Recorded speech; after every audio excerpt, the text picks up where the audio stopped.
Friends, आप सभी का स्वागत है ब्रजेश स्टडी यूट्यूब चैनल में। आइए आज की इस वीडियो में स्टैटिक जीके का ये 7वां पार्ट होगा। इससे पहले 6 पार्ट अपलोड कर दिया गया है। इसमें 40 प्रश्न रहता है, आप लोग को पता होगा। आप लोग यदि नहीं देखे हैं तो प्ले लिस्ट में जा करके देख सकते हैं बाकी का जो पार्ट अपलोड किया हुआ है। चलिए प्रारंभ करते हैं। देखिए, पहला प्रश्न है कि वर्तमान भारत में जन्म दर तथा मृत्यु दर से संबंधित निम्न में से कौन सा कथन सही है। तो यहाँ आपको ध्यान देना है कि अभी जो प्रेजेंट टाइम में है, भारत का जन्म दर बढ़ा है लेकिन मृत्यु दर घटा है। इसी वजह से आपको कहा जाता है कि 2030 तक भारत चीन को पीछे छोड़ करके दुनिया का सबसे अधिक आबादी वाला देश हो जाएगा। जन्म दर में क्या हुआ है, जन्म दर आपको बढ़ा है लेकिन मृत्यु दर में कमी हुई है। तो आपको यहाँ पर देख लीजिए किस प्रश्न में है। पहला में है कि जन्म दर उठ रही है, मृत्यु दर गिर रही है, तो ये आपका सही जवाब हो जाएगा। लेकिन यदि आपके पास यदि ये बुक होगा तो वहाँ पर और कुछ आंसर दिया हुआ है जो आपको वो गलत हो जाएगा। ये आपका सही जवाब होगा कि जन्म दर क्या हुआ है, उठा है लेकिन मृत्यु दर गिर गया है। क्योंकि आप ऐसे समझ सकते हैं कि मान लीजिए कि पहले 10 व्यक्ति की 10 बच्चा जन्म लेता था, जिसमें से आपको क्या होता था कि मृत्यु दर भी अधिक था। तो मान लीजिए कि 5 की मृत्यु हो गई तो अब बचा कितना, 5। तो बढ़ोतरी तो 5 का हुआ। लेकिन अभी क्या हुआ है कि 10 यदि जन्म लिया उसमें से 3 की मृत्यु हुआ, तो जो 3 का यदि मृत्यु हुआ है तो आपको कितना बच गया, 7। तो यानी आपको जनसंख्या तो ऐसे न बढ़ेगा, तो 3 न मृत्यु, अब 3 का ही मृत्यु हो रहा है। तो इसीलिए अभी जन्म दर उठ रही है और मृत्यु दर गिर रही है। चलिए नेक्स्ट देखिए। नेक्स्ट है कि निम्नलिखित में से बांध है और वहाँ पर नदी का नाम दिया हुआ, आपको इस सुमेलित करना है। तो सुमेलित फरक्का बांध, तो फरक्का बांध आपको पूछा जा रहा है किस नदी पर है, तो ये फरक्का बांध आपको गंगा नदी पर हो जाएगा। टिहरी बांध भागीरथी नदी पर हो जाएगा। थीन बांध रावी नदी पर हो जाएगा और नागा अर्जुन बांध आपको कृष्णा नदी पर हो जाएगा। चलिए नेक्स्ट देखिए, हदास पार्टी किस देश की राजनीतिक पार्टी है।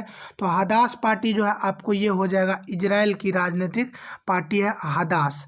नेक्स्ट है कि ओलंपिक ध्वज के संदर्भ में कौन सुमेलित नहीं है। तो यहाँ पर ओलंपिक में 5 छल्ला है और ये 5 रंग है, 5 महाद्वीप को दर्शाता है, जिसमें आपको नीला जो है यूरोप को दर्शाता है, पीला एशिया को दर्शाता है, हरा ऑस्ट्रेलिया को दर्शाता है और काला जो है आपको किसको दर्शाएगा, काला साउथ अफ्रीका को दर्शाएगा और ऑस्ट्रेलिया को लाल दर्शाता है। तो इस तरह से आप याद रखेंगे। तो यहाँ पर जो है कौन सुमेलित नहीं है, तो सी सुमेलित नहीं है। नेक्स्ट देखिए, 2011 की जनगणना के अनुसार जनसंख्या के आधार पर निम्नलिखित राज्यों को घटते क्रम में आपको व्यवस्थित करना है। तो आपको यहाँ पर ध्यान से देखना है कि जनसंख्या सबसे अधिक किस राज्य का है, सबसे अधिक उत्तर प्रदेश का है, उसके बाद महाराष्ट्र आता है। तो यहाँ महाराष्ट्र नहीं है तो उत्तर प्रदेश, उसके बाद आ जाएगा बिहार, उत्तर प्रदेश 1 नंबर पर, बिहार फिर आ जाएगा, उसके बाद पश्चिम बंगाल, फिर आ जाएगा आंध्र प्रदेश। क्योंकि आपको उत्तर प्रदेश के बाद महाराष्ट्र, फिर बिहार, तब पश्चिम बंगाल। लेकिन यहाँ पर है आपको क्या, महाराष्ट्र है नहीं तो उत्तर प्रदेश का के बाद बिहार, पश्चिम बंगाल, फिर आंध्र प्रदेश। ऑप्शन सी इसका सही जवाब हो जाएगा। नेक्स्ट है, महाकाली नदी के एकीकृत विकास विषयक संधि पर भारत किसके बीच हस्ताक्षरित करेगा।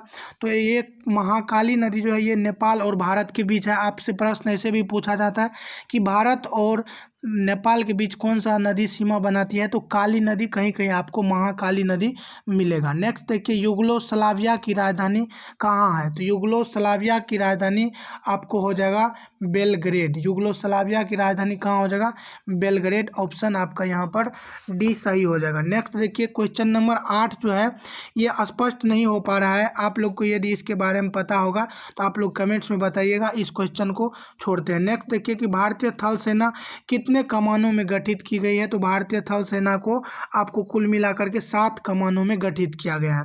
निम्नलिखित शहरों में से किस शहर के निकट पालीताना मंदिर है। तो ये पालीताना मंदिर आपको भावनगर गुजरात में है और ये भावनगर गुजरात में, वहाँ पर नमक अनुसंधान केंद्र भी है। नेक्स्ट देखिए, निम्नलिखित में कौन एकल नृत्य नहीं है। तो आपको यहाँ पर जो एकल नृत्य नहीं है उसे चुनना है। तो ये ओडिसी नृत्य जो है, जो ओडिशा में किया जाता है, भारतनाट्यम तमिलनाडु में, मोहिनीअट्टम केरल में, कुचिपुड़ी आंध्र प्रदेश में किया जाता है। तो ओडिसी एकल नृत्य नहीं है, बाकी सभी एकल नृत्य है। नेक्स्ट देखिए, India China boundary problems 1846 to 1947 के लेखक कौन है? तो ये पुस्तक का नाम है इंडिया चाइना बाउंड्री प्रॉब्लम्स 1846 से 1947। एक पुस्तक के लेखक कौन है? तो A.G. नूरानी इस पुस्तक के लेखक है, A.G. नूरानी। नेक्स्ट देखिए, स्थलाकृति अंशचित्र प्रकाशित करने की जिम्मेदारी निम्न में से किन संगठनों को है? तो स्थलाकृति का जो ये जारी किया जाता है, ये किया जाता है भारतीय सर्वेक्षण विभाग, यानी ऑप्शन डी इसका करेक्ट आंसर हो जाएगा, भारतीय सर्वेक्षण विभाग। मेडन क्वीन के उपनाम से किसे जाना जाता है? तो मेडन क्वीन के उपनाम से आपको जाना जाता है महारानी एलिजाबेथ। आपको यहाँ पर कंफ्यूज नहीं करना है। मेडन क्वीन, क्वीन मतलब रानी होता है और रानी एक ही होता है, तो इसीलिए एलिजाबेथ प्रथम याद रखेंगे। यहाँ पर द्वितीय दे दिया, इसीलिए आप इस तरह से याद रखेंगे कि क्वीन एक ही होता है, तो एलिजाबेथ प्रथम। नेक्स्ट है, लेट्स किल गांधी पुस्तक के लेखक कौन है? तो लेट्स किल गांधी पुस्तक के लेखक हो जाएगा आपको तुषार गांधी। तुषार गांधी इसका सही जवाब हो जाएगा। नौटंकी किस राज्य का एक लोक नृत्य है? तो नौटंकी जो है आपको यहाँ पर उत्तर प्रदेश, आप लोग जानते होंगे, लेकिन ये राजस्थान में भी प्रचलित है, उत्तर प्रदेश ऑप्शन में भी नहीं है, तो इसीलिए इसका सही जवाब हो जाएगा राजस्थान। थॉमस कप किस खेल से जुड़ा है? तो थॉमस कप आपको हो जाएगा बैडमिंटन से जुड़ा हुआ है। थॉमस कप एक कप है लावेर, जो आपको यहाँ पर क्या किससे संबंधित हो जाएगा? टेबल टेनिस से। नेक्स्ट देखिए कि शब्द dog pedal, snow curling, gliding और टर्टल स्ट्रोक किस खेल से जुड़ा हुआ है? तो ये जो आपको जुड़ा हुआ है तैराकी से जुड़ा हुआ है। Dog pedal, snow curling, gliding और टर्टल स्ट्रोक, ये सभी तैराकी से। पंच कार्ड को और क्या कहा जाता है? तो पंच कार्ड को जो कहा जाता है हेलोरिथ कार्ड कहा जाता है, क्योंकि हरमन हेलोरिथ के द्वारा पंच कार्ड को खोजा गया था, हरमन हेलोरिथ के द्वारा। नेक्स्ट देखिए, नोबेल म्यूजियम विश्व में कहाँ स्थित है? तो नोबेल म्यूजियम जो है आपको ये स्टॉकहोम में स्थित है, और 1901 से आप लोग जानते होंगे नोबेल पुरस्कार दिया जाता है अल्फ्रेड नोबेल के याद में, जिन्होंने डायनामाइट की खोज किया था 1867 ईस्वी में। नेक्स्ट देखिए, भारत में फेडरेशन कप का संबंध किस खेल से है? तो फेडरेशन कप का जो संबंध है आपको ये फुटबॉल खेल से संबंधित है। अगला है, विश्व वन जीव कोष का प्रतीक क्या है? तो इसका जो प्रतीक है आपको वर्ल्ड वाइल्ड लाइफ फंड का जो प्रतीक है इसका हो जाएगा लाल पांडा। लाल पांडा इसका प्रतीक हो जाएगा। और ये जो है आपको प्रत्येक ये क्या WWF की स्थापना 1961 में किया गया था। स्विट्जरलैंड में इसका क्या है हेडक्वार्टर है। नेक्स्ट देखिए, नेक्स्ट है कि भारत द्वारा विकसित किस ICBM की मारक क्षमता 2000 किलोमीटर से अधिक है? तो ये जो 2000 किलोमीटर से अधिक है इसका नाम है अग्नि 2, और इसका ICBM का पूर्ण रूप हो जाएगा inter continental ballistic missile.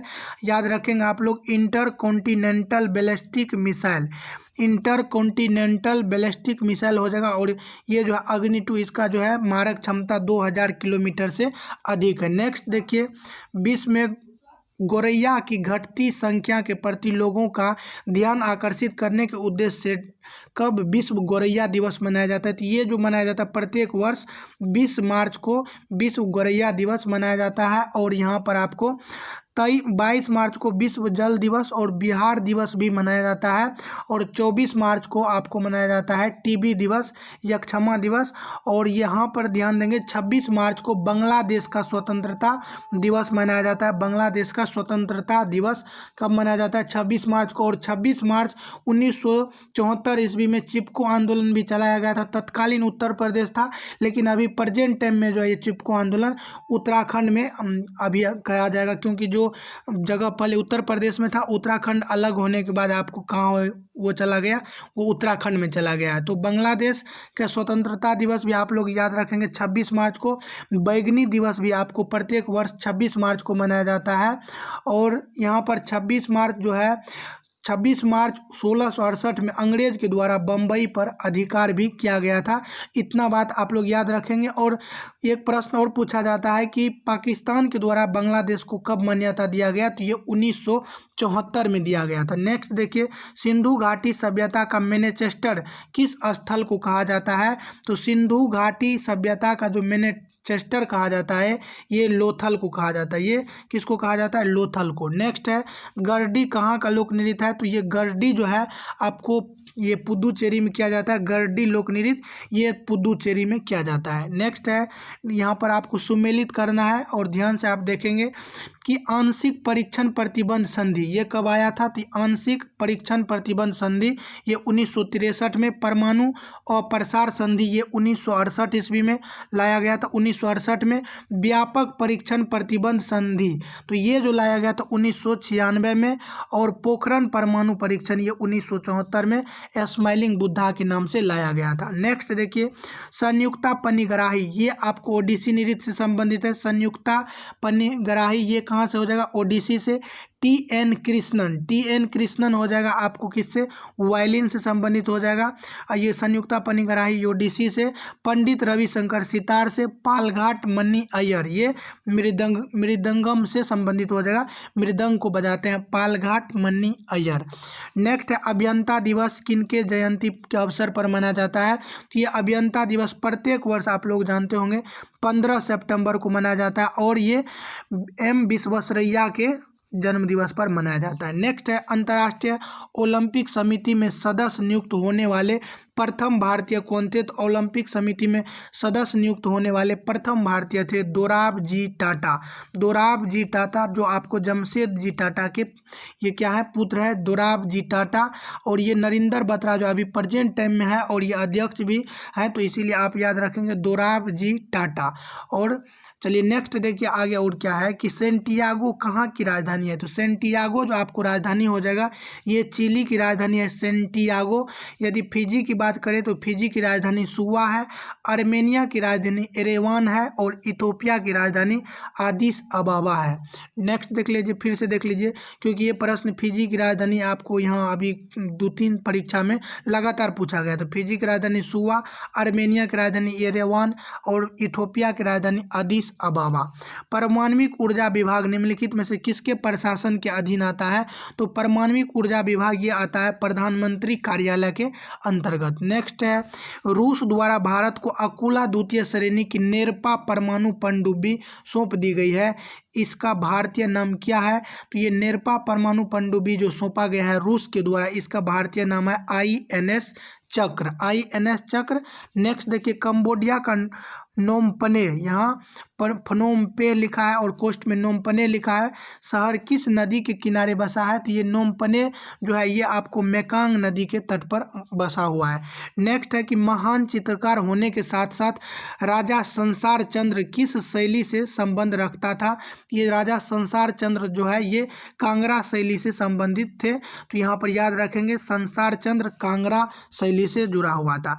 Ramanand Sagar की रामायण एक टीवी श्रृंखला जो है 1986 से 88 में सीता की भूमिका किसने निभाई थी? तो ये दीपिका चिखलिया जो है ये सीता की भूमिका निभाई थी, दीपिका चिखलिया। यहाँ पर मैं आपको बता रहा हूँ कि राम की भूमिका किसने निभाया? तो राम की भूमिका निभाया था अरुण गोविल। अरुण गोविल के द्वारा राम की भूमिका निभाया गया था, अरुण गोविल। लक्ष्मण की जो भूमिका निभाया गया था, लक्ष्मण की भूमिका सुनील लाहिड़ी के द्वारा निभाया गया था। सुनील लाहिड़ी लक्ष्मण की भूमिका निभाए थे, सुनील लाहिड़ी। तो आप इस तरह से भी याद रख सकते हैं कि लक्ष्मण को देखते थे कि जल्दी गुस्सा में आ जाते थे, तो सुनील लाहिड़ी लक्ष्मण। और रावण की भूमिका दारा सिकोह के द्वारा निभाया गया था। रावण की भूमिका, रावण की नहीं, हनुमान की भूमिका निभाया गया था दारा सिकोह के द्वारा। हनुमान की भूमिका में कौन थे? हनुमान की भूमिका में दारा सिकोह। और वहाँ यहाँ पर हो जाएगा रावण की भूमिका अरविंद त्रिवेदी। अरविंद त्रिवेदी। कर्नाटक का कंबाला त्यौहार ये किससे संबंधित है? तो ये भैंसों की दौड़ से संबंधित है। महिलाओं ने पहली बार किस वर्ष ओलंपिक खेल में के सभी प्रतिस्पर्धाओं में भाग ली थी? तो ये हो जाएगा आपको 2012 के ओलंपिक में सबसे पहली बार सभी प्रतियोगिताओं में भाग ली थी। तो यहाँ महिलाओं के द्वारा ओलंपिक के सभी प्रतिस्पर्धाओं में भाग लिया गया था सबसे पहले 2012 में। लेकिन पहली बार यदि ओलंपिक में भाग लेने की बात किया जाएगा तो एथलीट खेल में, सिर्फ एथलीट खेल में वर्ष 1900 ईस्वी के द्वितीय ओलंपिक में महिलाओं के द्वारा भागीदारी किया गया था।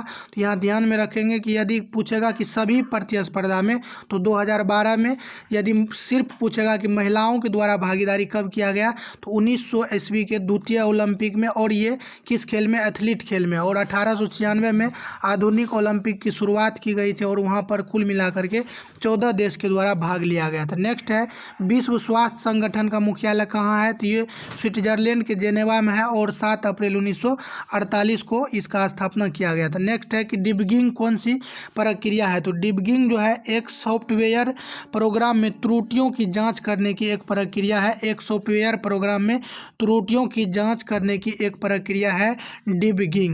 इसके साथ ये कंप्लीट हो गया। फिर मैं आप लोगों के लिए इसका अगला पार्ट लेकर के आऊँगा। यदि आप नए हैं तो चैनल को ज़रूर सब्सक्राइब कर लीजिएगा। तब तक के लिए जय हिंद, जय युवा।